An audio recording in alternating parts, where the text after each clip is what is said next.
When I first heard about the story, I swore it was just something being blown out of proportion. But no, it's not. The Republicans keep swearing that they are for less government, and they continually whine about the left wanting more government than is needed. Yet they push for censorship. Of course, there's also the fact that they are trying to outlaw a woman's right to choose, which is a push for bigger government, thus destroying their complaint. They are now betraying how much they hate women. When the correct term is being used, you'd think there would be no issue, but there was. Vagina. It caused outrage, but why? I've thought for certain there had to be another reason, but all I have discovered is a lame attempt to make themselves look like the victims yet again. After reading the story and trying to find an alternative explanation, the only defense they made was that Representative Lisa Brown was trying to make abortion laws equal to rape. Well, abortion laws are equal to rape. So if you idiotic and ignorant repugs want to go that route, let's go there. And it's a deep and dark and wet route. The motivation for rape has been thoroughly examined, and the findings are always the same. It's not a crime about sexual activity. There are three primary classifications for the motivation, according to Nicholas Roth.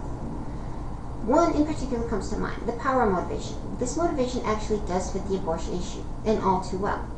Anti-abortion laws are much like the power motivation for rape.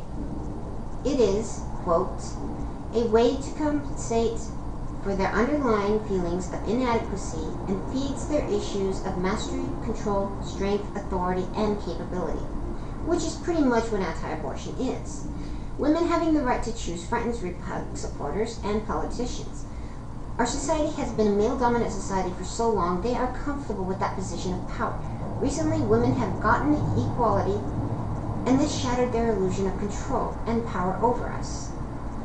So then one issue that women should have the most say in has become the one last glimmer of domination for the male-centric morons of the Republican Party. This is why the use of terms referring to the female anatomy is also frightening to them. It shows that women are human too. The irony is that the two genders are not all that different. But that's another video. Soon I shall burst that bubble just for fun. Returning to the issue at hand, this entire outrage by politicians is nothing short of male dominance in this issue, even from the women who feign outrage. Yes, I just accuse the women who are anti-abortion of being submissive property. And any woman who is against allowing other women to choose is nothing more than a slave to their men. This is not about saving human lives, as they have claimed, for they know the reality of the issue, but ignore the scientific understanding, when originally they called for the scientific input in the first place. Ironic? No, it's not. It's hypocritical. They wanted the scientists to agree with them, but even male scientists, especially biologists, side with facts and empirical evidence, which just happens to be on the side of those wanting the right to choose for women. Technically, an organism is not human until the brain develops, and then it is not viable for some time after.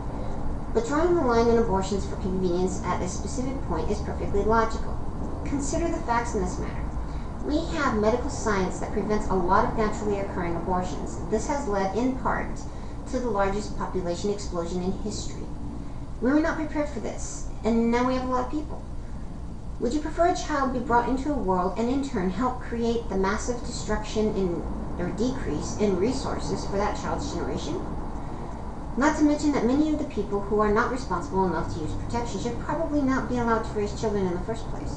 Rather ironic considering that most of the abortions are being done in very religious areas. Then there's the issue with health. Oftentimes the woman finds there is a risk to carry the child to full term after going through the intentional process of getting pregnant. This is not the fault of the woman or doctors. They simply cannot always know until after the fact. So an abortion will save their lives. Making it illegal would force them to choose suicide or an illegal back alley abortion.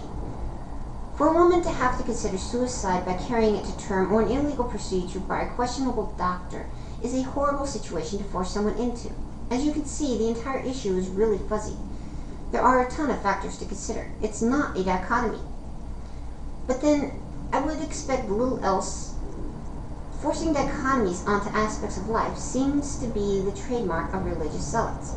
This is not an issue to take lightly, but it is not an issue to force a false dichotomy onto either. There are a lot of gray areas and many different situations to consider. Making it legal within limits will cover most of the gray areas, but making it outright illegal will create a horrible situation for women and children, and that will force women to eventually forego all sexual encounters, which could be a great thing. More lesbians, fewer babies. So for all those anti-abortion people, think long and hard. Do you straight men ever want sex again? Do you women who are anti-abortion want to submit to your men just because they want to tell you what to do? Do you really want to force some women, to choose suicide? Do you want to destroy the planet's resources faster? Often, the best thing to do is just leave it up to the individual and let them deal with the responsibilities.